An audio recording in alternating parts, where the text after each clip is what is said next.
ఇక enforcement directorate నిన్న ED KT రామారావును విచారించిన తర్వాత కేటీ రామారావు గారిని ఒక 6-7 గంటలు ప్రశ్నించిన తర్వాత బయటకు వచ్చి క్లియర్గా లై డిటెక్టర్ పరీక్షలకు రెడీ అని చెప్తా ఉన్నారు. సో మరి ఈ ఫార్ములా వరకే దానికి ఓకేనా, లేకపోతే మిగతా అన్ని వ్యవహారాలకు కూడా లై డిటెక్టర్ ఓకేనా అనేది క్లారిటీ ఇవ్వలేదు కేటీ రామారావు గారు. ఎందుకంటే ఇప్పటిదాకా జరిగినటువంటి అన్ని విచారణలు వాళ్ళ కోరిక మేరకు జరిగినటువంటి, ఇప్పుడు కొత్త అంశాన్ని మళ్ళీ రాష్ట్ర ప్రభుత్వం ముందు ప్రతిపాదన పెట్టిండు కేటీ రామారావు గారు. మరి ఆ విధమైనటువంటి నిర్ణయం ఏమైనా తీసుకుంటారా ముఖ్యమంత్రి రేవంత్ రెడ్డి గారు? మరి ఆయన విదేశీ పర్యటనలో ఉన్నారు, ఆయన రాగానే దీనిపైన ఒక నిర్ణయం తీసుకోవాల్సినటువంటి సమయం. ఎందుకంటే ప్రజలు కోరుకున్నది, మనం ప్రతిపక్షాలు కోరుకున్నది చేయడం కూడా భావ్యం కాబట్టి ఆ లై డిటెక్టర్ పరీక్షలు ఏవో నిర్వహిస్తే బాగుంటుంది. అయితే ఈ లై డిటెక్టర్ పరీక్షల గురించి ఒక చిన్న పోల్, ఒకవేళ లై డిటెక్టర్ పరీక్షలు పెడితే కేటీఆర్ అడ్డంగా దొరుకుతాడా? బయట వాస్తవానికి లై డిటెక్టర్ పరీక్షలకు కేటీఆర్ సవాల్ విసిరాల్సింది రేవంత్ రెడ్డి కాదు, కేసీఆర్ సవాల్ విసిరాలే. కేసీఆర్ సవాల్ విసిరాలే. ఎట్లా అయ్యా నువ్వు లై డిటెక్టర్ పరీక్షలకు సిద్ధంగా ఉండు. అసలు వాస్తవాన్ని కూడా ఇప్పటిదాకా ఏమనుకుంటాడంటే కేటీఆర్ కూడా మనసులో అనుకుంటాడు, అరే ఎంతసేపు కూడా ఏమన్నా నన్ను ఇరికిస్తారు, నాయంబడే తిప్పుతా ఉన్నారు, బావ మంచిగా ఉన్నాడు, అయ్యా మంచిగా ఉన్నాడు, ఏమైనా చెల్లెని పట్టుకుంటారు లేకపోతే నన్ను పట్టుకుంటారు అనుకున్నాడు. ఆయన కోరుకున్నది ఏంటంటే లై డిటెక్టర్ పరీక్షలు అనేది. ఇప్పుడు పొద్దున్న రేవంత్ రెడ్డి గారు వచ్చిన తర్వాత కేటీఆర్ కన్నా లై డిటెక్టర్ పరీక్షలు, కేసీఆర్ లై డిటెక్టర్ పరీక్షలు సిద్ధమా అని చెప్పాలి. ఎందుకంటే కేసీఆర్ సిద్ధమైతే రేవంత్ రెడ్డి సిద్ధమవుతాడు. కేటీఆర్ ఆఫ్టర్ ఆల్ మంత్రే కదా, నీకు నాకైనా ఈయనకైనా స్థాయిని పోల్చుకున్నటువంటి ప్రయత్నం చేస్తా ఉన్నాడు. కానీ వాస్తవానికి ఆయన సవాల్ విసింది కేసీఆర్కు రెడీగా ఉండమని చెప్పింది. ఇప్పుడు తెలంగాణ రాష్ట్రంలో జరిగినటువంటి గబ్బు వ్యవహారాలు చెప్దాం. అరే నువ్వు దళితులు 3 ఎకరాల భూమి ఇస్తాను హామీ ఇచ్చినావు నాయన,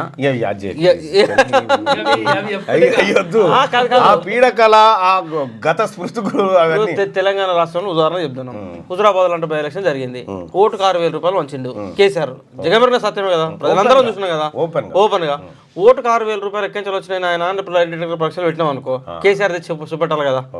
ఇప్పుడు ఈ కార్ రేస్ లో మునుగోడులో 10,000 ఓటుకు 10,000 మంచిది కదా, అది కేటీఆర్ ఆధ్వర్యంలో మంచిది కదా, 10,000 రూపాయలు ఎక్కడి తెచ్చారు నాయన అని చెప్పేసి అడిగితే వీళ్ళు లై డిటెక్టర్ పరీక్షలు అయితే చెప్పాలి కదా. ఇప్పుడు ఈ కార్ రేస్ లో 50 కోట్ల రూపాయలకే నన్ను ఇరికిచ్చారు అని చెప్పేసి లబోదిబాన్ని మొత్తుకుంటున్నారు కదా. కేటీఆర్ యొక్క ఆలోచన ఏంటంటే ఈ కార్ రేస్ లో ఆయన అడ్డంగా దొరికిపోయినట్టు చట్టం ముందు దొరికిపోయిండు. ఒకటి ఇప్పుడు కొన్ని లెక్కలు ఎట్లుంటాయి అంటే జనరల్గా మనం అంటే ఏదైనా వ్యవహారాలు చూసేటప్పుడు ఒకటి ప్రజల ముందు దొరికిపోవడం, 2 చట్టం ముందు దొరికిపోవడం. ప్రజల ముందు దొరికిపోయిందని ఏదో గాబరా చేసేసి కిందిని మీద చేసి బమ్మిని చేసేసి కింది మీద చేసేసి ఏదో బచాయిదాం కావచ్చు, కోట్ల మీద విశ్వాసం ఉన్నది, నమ్మకం ఉన్నది, కోట్ల నిర్దోషం బయటపడచ్చు, కొట్టుకుంటూ పోవచ్చు. కానీ ఆయన చట్టం ముందు దొరికిపోయిన తర్వాత ఇక ప్రజల ముందు నేను నిర్దోషం చెప్పుకున్నటువంటి ప్రయత్నంలో గాబరా పడతా ఉన్నాడు అన్నట్టు. కానీ చట్టం ముందు కేటీఆర్ అన్నట్టు దొరికిపోయిండు అడ్డంగా. సో కేటీఆర్ కాదు, కేటీఆర్ ఒక్కని భవిష్యత్తు కాదు, ఎంటైర్ బీఆర్ఎస్ భవిష్యత్తు అన్నది కేటీఆర్ ఈ కార్ రేస్తో ముడిపడి ఉన్నది. కాబట్టి అందులో నుండి బీఆర్ఎస్ పార్టీ కార్యకర్తలకో లేకపోతే బీఆర్ఎస్ పార్టీ నాయకులకో అదే విషయం నిన్న కూడా మనం చెప్పినాము. అగర్ ఈ కేసులో కేటీ రామారావు కనుక ప్యాకప్ అయితే బీఆర్ఎస్ పార్టీకి తలగొరి బయటోడు కూడా ఉండడు అనేటువంటి పరిస్థితి ఉండే. ఇప్పుడు సంతోష్ రావు అంటాడు ఎప్పుడు గుర్తుపెట్టుకోవాలి మీరు. సంతోష్ రావు అంటాడు గోళీలు అందించేంత వరకు లేకపోతే కుట్రలు చేసేంత వరకు 100,000 కోట్ల రూపాయలు సంపాదించుకునేంత వరకే పనికొచ్చిండు. సో కేసీఆర్ నుంచి వచ్చినటువంటి సంతోష్ రావు అండ్ టీము తెలంగాణ రాష్ట్రంలో చేసిన అవినీతి విలువ ఎంత అంటే ఒక 50,000 కోట్ల రూపాయలు ఉంటుంది. అది సంతోష్ రావు బ్యాచ్, సంతోష్ రావు బినామీలుగా చెప్పబడుతున్నటువంటి వారు, లేదా సంతోష్ రావు పేరు చెప్పి దందా నడిపినటువంటి వాళ్ళ యొక్క వ్యవహారాలు. అంటే సంతోష్ రావు అనేటువంటి ఒక 50,000 కోట్ల రూపాయల విలువైన తెలంగాణ సంపదను దోచుకున్నాడంటే కేటీఆర్ బ్యాచ్ ఎన్ని లక్షల కోట్ల రూపాయల సంపదన దోచుకుంటుందో మనం అంచనా వేయచ్చు. హరీష్ రావు అంటే బ్యాచ్ ఎన్ని లక్షల కోట్లు దోచుకుందో మనం అంచనా వేయచ్చు. సో ఇట్లా ఈ మొత్తం కాంతాన్ని కలిపి తెలంగాణ రాష్ట్రంలో ఈ 10 ఏళ్లలో ఈజీగా నేను అనుకుంటున్నా 5 లక్షల నుంచి 10 లక్షల కోట్ల రూపాయల తెలంగాణ ప్రజల సంపదను దోచుకున్నది నిజం. ఎందుకంటే 10 బడ్జెట్లు పెట్టారు. Yes exactly. పెట్టిన బడ్జెట్లో 1,50,000 కోట్ల తక్కువ లేకుండా పెట్టారు. అంటే దాదాపు ఒక 15 లక్షల నుంచి 20 లక్షల కోట్ల వరకు పెట్టారు. అది బడ్జెట్ లెక్కలు. 20 లక్షల కోట్ల రూపాయల బడ్జెట్ పెట్టినప్పుడు ప్లస్ అప్పులు మళ్ళీ అదనం, అప్పులు అదనం, ఇవి అవి కూడితే మీరు చెప్పిన లెక్క కూడా రీచ్ అవుతుంది. అదొకటి. రెండవది ఏంటంటే తెలంగాణ రాష్ట్రంలో ఉన్నటువంటి అద్భుతమైన సంపద ఎస్పెషల్లీ హైదరాబాద్, రంగారెడ్డి, సంగారెడ్డి ఈ ప్రాంతాల్లో ఉన్నటువంటి భూములు ప్రత్యేకించి వాల్యుబుల్ భూములు. నువ్వు ఎక్కడ 10 ఎకరాలు కొట్టినా కూడా 10 × 50 500 కోట్లనే. 10 ఎకరాలకు 500 కోట్లు గుర్తుపెట్టుకోను. సింపుల్ లెక్క. ఇక ఏ మూల కొట్టినా కూడా సంగారెడ్డి మూల కొట్టినా, మేడ్చల్ మూల కొట్టిరా, లేకపోతే జూబ్లీహిల్స్ లో కొట్టిరా, బంజారాహిల్స్ లో కొట్టిరా, షేర్లింగంపల్లి కొట్టిరా, ఏడ కొట్టినా కూడా ఓ 10 ఎకరాలు కొడితే 500 కోట్లు, 10 ఎకరాలు కొడితే 500 కోట్లు. సో ఈ లెక్కన చూస్తే వీళ్ళు కొట్టేసినటువంటి భూముల విలువ మీరు లెక్కలు తీయరు. ఇప్పుడు ఒకవేళ కనుక రాష్ట్ర ప్రభుత్వం, తెలంగాణ రాష్ట్ర ప్రభుత్వం కూడా ఈ ధరణిని రద్దు చేసి ఇప్పుడు కొత్తగా ఏదో పోర్టల్ తీసుకొస్తారు భూమాత, ఈ పోర్టల్ వచ్చిన తర్వాత నిజంగా అసెంబ్లీలో మండలిలో కనుక ఎంక్వైరీ పెడితే ఎస్పెషల్లీ మీరు ఈజీగా నాకు తెలిసి ఓ 10,000 కోట్ల రూపాయల విలువైనటువంటి విత్ ఎవిడెన్స్ తో సహా మండలి ముందు అల్కా పెట్టగలుగుతారు. ఒక 10,000 కోట్ల రూపాయలు చిన్నది. సో ఇట్లా ఈ లెక్కలు కొట్టుకుంటూ పోతే ఒక 5 లక్షల కోట్ల రూపాయల తెలంగాణ సంపద ఆవిరైంది. మరి 50 కోట్ల రూపాయల ఈ కార్ రేస్ సంపద దానికోసం ఎందుకు గిలగిల కొట్టుకుంటున్నారు అని అంటే, ఇప్పుడు అవన్నీ కూడా ఇప్పుడు మీరు సిరిసిల్లలో చూసారు కదా, నిన్న ఏం జరుగుతుంది, భూములు వాపసు ఇస్తారు. ఎందుకు ఇస్తారు సిరిసిల్లలో? సిరిసిల్లలో కనీసం ఎందుకు వాపసు వస్తున్నాయి అంటే కేవలం 5 లక్షల ఎకరం, 10 లక్షల ఎకరం, 50 లక్షల ఎకరం, కోటి రూపాయల వరకు ఉన్నది.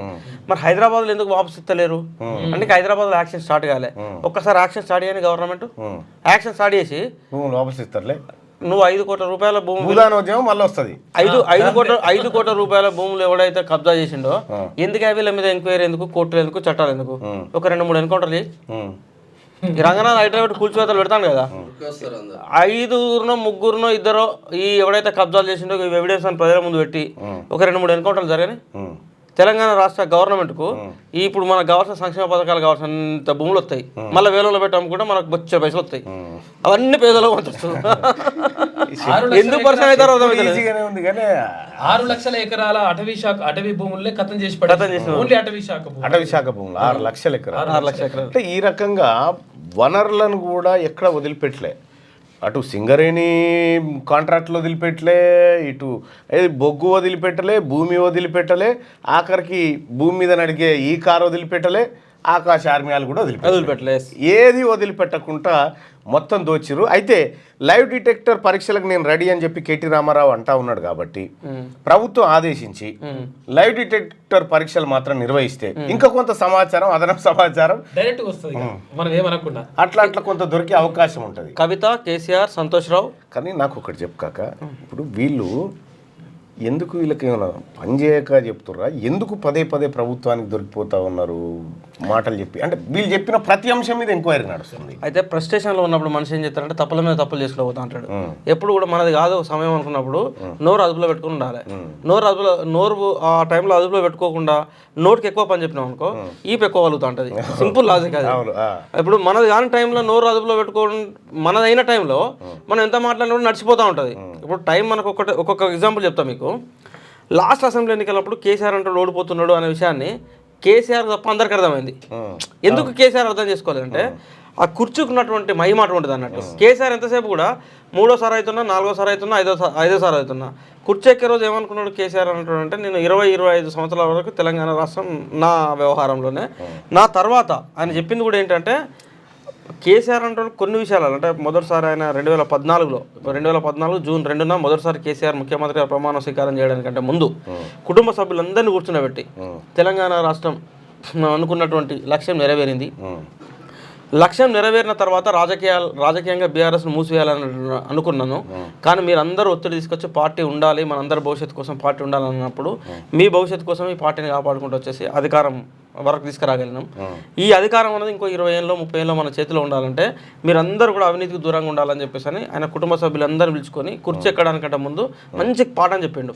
కానీ చెప్పినటువంటి పాఠానికి కట్టుబడి 2014 నుంచి 2018 వరకు కంటిన్యూ చేసిండు ఆయన. కేసీఆర్ అంటే కాపాడగలిగాడు 2018 వరకు. సో 2018 తర్వాత కంట్రోల్ చేయడం కేసీఆర్ వల్ల కాలే. ఎందుకంటే సహజంగా ఏమవుతుందంటే కొన్ని పవర్స్ ట్రాన్స్ఫర్ అయిపోయినాయి కేటీఆర్కి. కొన్ని పవర్స్ కాదు అంటే కేసీఆర్ కూడా ఏం ఫీల్ అయిందంటే అప్పటికి 2018 అసెంబ్లీ ఎన్నికలలో సో రైతు బంధు ఇతర కొన్ని పథకాల వల్ల పబ్లిక్ ఏమన్నారంటే ఎమ్మెల్యే అభ్యర్థి ఎవరైనా పట్టించుకోలేదు. కేసీఆర్ పెట్టినటువంటి వాళ్ళు ఎవరు పెట్టినా కూడా వాళ్ళు ఓటేసారు. అంటే చాలా మంది ఏమనుకున్నారంటే ఎన్నికల ముందు కొంతమంది వీళ్ళు బలహీనమైనటువంటి అభ్యర్థులు ఓడిపోతారు అనుకునే నియోజకవర్గాలలో వాళ్ళు ఎమ్మెల్యేలు గెలిచి చూపెట్టారు. ఇప్పుడు కాంగ్రెస్ పార్టీలో బలమైన నాయకులు అనుకున్నటువంటి రేవంత్ రెడ్డి లాంటి వాళ్ళు కూడా 2018 ఎన్నికల్లో ఓడిపోయారు. రేవంత్ రెడ్డి కాంగ్రెస్ బీఫామ్ మీద పోటీ చేసి కూడా ఓడిపోయాడు. సో సీతక్క లాంటి వాళ్ళు అత్యవసర మీదతో బయటపడాల్సిన పరిస్థితి. ఇట్లా కాంగ్రెస్ పార్టీలో బలమైన నాయకులను ఓడించగలిగిండు కేసీఆర్ అంటే ఇంకా నాది ఇంకో 30 ఏళ్ళ దాకా కూర్చున్నది అన్నటువంటి ఒక అహం కేసీఆర్లో వచ్చింది. దాన్ని ఏం చేసిండు కుటుంబ సభ్యులకు ట్రాన్స్ఫర్ చేసి స్టార్ట్ చేసిండు.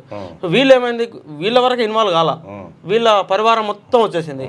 ఓ 10th క్లాస్మేట్ అన్నాడు, ఓ ఇంటర్మీడియట్ క్లాస్మేట్ అన్నాడు, డిగ్రీ క్లాస్మేట్ అన్నాడు, ఓ అమెరికా దోస్త్ అన్నాడు. అమెరికా దోస్తుల కాంచెలు మొదలు కొడితే కింద చెడ్డి దోస్తుల వరకు ఇన్వాల్వ్ అయ్యారు. ఎందుకు? ఒకటి కేటీఆర్, ఓ బ్యాచ్ కేటీఆర్ బ్యాచ్, అదొక 500, ఓ బ్యాచ్ సంతోష్ అన్న బ్యాచ్, ఇదో 1000, ఓ బ్యాచ్ అక్క బ్యాచ్. ఈ అక్కదంటే అమెరికా, ఇంగ్లాండ్, బ్రిటన్ ఇవన్నీ దేశాలు కూడా ఇన్వాల్వ్ అయినాయి. ఇట్లా ఏమైందంటే పవర్ అనేది కేవలం ఫ్యామిలీ చుట్టూ ట్రాన్స్ఫర్ అయింది. ఇప్పుడు అధికారులు కూడా ఏమైందంటే, మనం ఆ రోజు కూడా రాసినాం కదా, ఎవరు అంత బీహారీ ముఠా అనేది, ఆ బీహారీ ముఠా చేతికి వ్యవహారం చేసిండు. మీరు చూడండి, రజత్ కుమార్ ఐఏఎస్ వాడు రిటైర్మెంట్ అయ్యిండు, కానీ విచారణ ఎదుర్కొంటా ఉన్నాడు. సోమేష్ కుమార్ విచారణ ఎదుర్కొంటా ఉన్నాడు. ఇప్పుడు అరవింద్ కుమార్ ఈ కార్ రేసు వ్యవహారం నడుస్తూనే ఉన్నది. అమయ్ కుమార్ మీద ఈడీ నడుస్తుంది. అమయ్ కుమార్ కాకుండా ఇదంతా బీహారీ ముఠా అని చెప్పేసి, బీహారీ ముఠాను ముందర పెట్టి దోసుకుంటానని చెప్పేసి శనార్థి తెలంగాణ పత్రిక వచ్చినటువంటి కొత్తలో అసలు ఎవరు ఊహించినటువంటి వార్తలు మనం అందించగలం తెలంగాణ సమాజం ముందు. సో అట్లా ఆ బీహారీ ముఠా అనేది ఏమనుకున్నారంటే, రిటైర్మెంట్కి దగ్గర ఉండేటువంటి బ్యాచ్ని వీళ్ళు ముందర పెట్టారు అన్నట్టు. రిటైర్మెంట్ దగ్గర ఉండే బ్యాచ్ని ముందర పెట్టి ఈ దందాలన్నీ చేసుకుంటూ వచ్చారు. కేసీఆర్ ఏమనుకున్నాడు, ప్రజలకు పప్పుపుట్నాలు ఇస్తాను కాబట్టి ప్రజలందరూ నా వెంట ఉన్నాడు అనేది కేసీఆర్ భ్రమపడ్డాడు. కానీ ఈ పరివారం అంతా కూడా వీళ్ళు కింది వ్యవహారం అంతా కూడా చేసుకుంటూ వచ్చింది. అందుకనే పబ్లిక్ కూడా ఏమైందంటే, 2018 నుంచి 2023 మనకు ఓట్ ట్రాన్స్ఫర్ అయ్యేటప్పుడు 2014 to 2018 ఏం కనబడ్డది? కేసీఆర్ ఏ బై ఎలక్షన్ వచ్చినా, ఏ ఎన్నిక వచ్చినా టీఆర్ఎస్ తప్ప ఇంకోటి గెలిచే పరిస్థితి లేదు. కానీ 18 నుంచి 23 వరకు చూడు నువ్వు, ఒక 1 yearలో దుబ్బాక స్టార్ట్ అయింది రఘునందన్ రావుది. రఘునందన్ రావు స్టార్ట్ అయిన తర్వాత వచ్చినటువంటి ప్రతి ఉప ఎన్నికల్లో బీఆర్ఎస్ పార్టీ అసలు గట్టెక్కించేటువంటి వాతావరణం లేదు. ఇప్పుడు హుజరాబాద్ పోయింది, మునుగోడు అత్యవసర మెజారిటీ, అంతకుముందుకు greater Hyderabad municipal corporation 150 division ఉంటే 100 కొట్టేసారు, 43, 45 వాళ్ళు ఎంఐఎంఎల్ కొట్టేసారు. కేవలం 4-5 బీజేపీ కాంగ్రెస్ లకు రావాల్సిన పరిస్థితి. కానీ నీకు 2018 to 23 మధ్యలో జరిగినటువంటి జిహెచ్ఎంసీ 48 బీజేపీలకే కొట్టిర్రు, 48 ఎంఐఎంఎల్ కొట్టిర్రు. వీళ్ళు 100 వీళ్ళు 50-45కు పడిపోయారు. అది కూడా ఏం చేసారు, ఓటుకు 2000, 3000, 5000 ఇస్తే తప్ప గెలిచే పరిస్థితి లేదు. అంటే నీకు ఎట్లా పబ్లిక్ యొక్క మైండ్ ట్రాన్స్ఫర్ అయింది అనేది చాలా క్లియర్గా 18 to 23 మధ్యలో అర్థమైంది. అదే సందర్భంలో ఎన్నికలకు ముందు కేసీఆర్ శకునాలు చూడు ఎట్లా అవుతాయో కూలగొట్టడానికి. కరెక్ట్ ఎన్నికలకు 3 నెలల ముందు పాపం సాయి చంద్ చనిపోయాడు.